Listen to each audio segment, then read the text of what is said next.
I'm like, because I was the favorite, so I was supposed to walk second. So the favorite always walks second. That's why the champion always walks second, everything like that. So the favorite always walks second.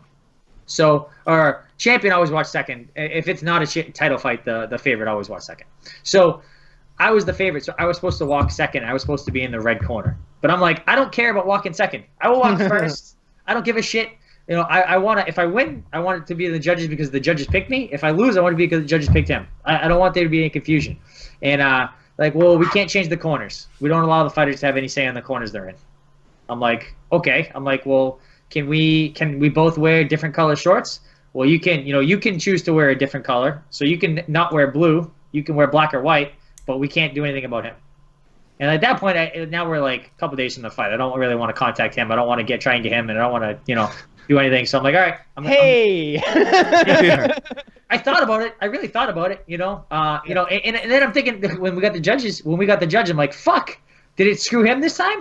Did they see him in the red shorts in the blue? Like, oh, red one is I have red tape on my gloves. I don't know. I don't know. And again, judges would never admit it if it was. Yeah, they wouldn't. No, of course not. I would. Yeah, they would look like a complete idiot if they were like, actually, we thought red corner blue pants won, and we voted for blue pants red corner. I'm so sorry. It says the way the judges the things are is like there's 3 columns, so 3 different judges, and it'll say the person's last name, it'll say short color, it'll say that their corner red or blue.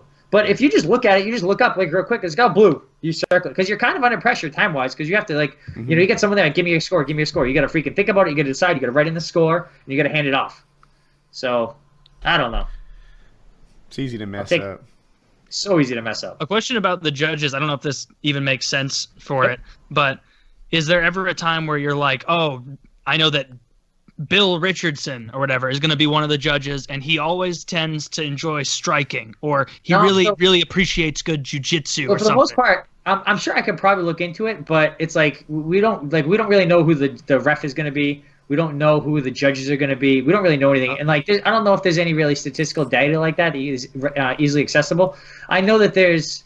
I don't know if it's Fightnomics. There's a couple websites that they kind of keep track of that stuff, and they can say when someone's been on like the opposite. Whenever there's a split decision, oh, it's this guy's been on the wrong end of split decisions, like 90% of the time or whatever. But it's not something we look into. If you could pick your ref, who would you pick? There's a bunch of guys that do great. I tell you what, There are 3 that I like. So there's Mario Yamasaki or something. Yep. There's Herb Dean, and there's Big John that come to mind. And if I were in there, I would definitely want Big John, and I'll tell you why. Okay. I know that he's big enough and strong enough to protect me from anyone. He can grab that guy and take it, even if that guy's like, if I have somehow knocked this person out, and he goes like crazy and starts fighting the ref, then you're picking the wrong ref to fight. And it seems like, honestly, I've seen Herb let people go way too far and get beaten the fuck down. I've seen him do it a couple of times. It depends. I would love to have Big John ref. Because I know he's 100% going to let me fight. But if I get in trouble, he's going to know when to stop it. Herb Dean does a good job. Like he did a great job. Like he's been there before, and I've had fights where he was the ref when I fought Kenny Florian. And he elbowed me in the back of the head. So I'm always want to shake my hand at him a little bit. But he's done a great job in all my other fights since then, so I don't really care. I like Eve Levine because he was there when I fought Jim Miller the first time, and he let us keep fighting. You know what I mean? He wasn't and he knew that I wanted to be there. He knew that it wasn't bothering me. Other referees might have been a little bit gun shy, but did he call the doctor? For people that don't know, in that fight Joe's talking about, he got a cut in his forehead and it impacted his vision, but Joe didn't have any quit in him, and he let him fight. Did he call the doctor over? I don't recall. No. Yeah, I think they did, but it wasn't like But people always Mike Chiesa. When I fought Mike Chiesa, I elbowed him and I opened up, or I kneed him, and I opened up a huge cut over his eye, and he was like pissed that they didn't let him keep fighting. But if you watch that fight, when the doctor's checking, he's keeps pulling away and shying away and trying to let the doctor look at it. Whereas I was like, look, I'm good. I'm looking the doctor right in the eye. I am completely fine. I want to fight. I want to be here. I'm not looking for an excuse. Let me fight. And okay, you're an adult. You know what's going on. Yeah. We're going to let you fight. It's superficial. It's not like your fucking eye socket is caved in or something. Well, so here's the big thing. So what's it like to have blood in your eye? Before we get there, okay. the big thing on cuts sometimes is there's all nerves in your face. That's a big reason about why they stop fights, because if a cut, maybe it's not like a fight-ending cut, like as far as like it could be impacting your vision, but it could also be that, you know, if it's right where a nerve is, they don't want you to not have an ability to move your face and you know, all this other stuff. So that's a big reason why. There's I saw it again. I saw it on Reddit. I saw it somewhere, but someone posted like a diagram of like all the different nerves and like where cuts are bad spots and where are good spots. You know, and I think that's kind of a bigger thing. You know, doctors are like, oh, that cut doesn't look that bad, but there's a big fucking nerve right there, and you're gonna have, you know, the left side of your face can be paralyzed. Yeah.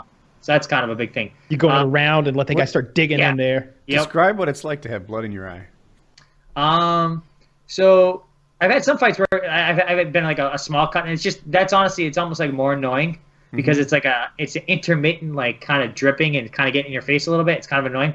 When I fought Jim Miller, think about if you got in your shower and you just like looked up into the shower and it's like spraying you in the face, except it's like this thick mucusy red stuff. Oh, fuck. Just keeps coming.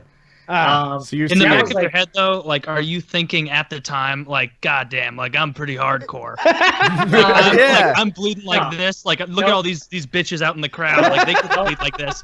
I'm thinking that you know, I have a whole bunch of money on the line, and you know, if this fight gets stopped, it's gone. I gotta make something happen right away. And like after that fight, I took a shower. I don't know where all the fucking blood was coming from. It was like in my armpits, like back of my shoulder, like in my shorts. So much. It was so. I just remember getting in the shower and like it just seemed like the red. Like it wasn't fresh blood. It was all blood that had like been caked on me, like layers of it, and like just like pouring. It was like the most disgusting thing ever. Gross. Yeah. The only thing that comes close to that for me is paintball afterwards. Yeah. But, you know, it's a rainbow-colored swirl at the bottom of the shower. Way worse, though. Like, this is oil-based paint, so it's not easy to get off. But I put in the time. Yeah. I scrub.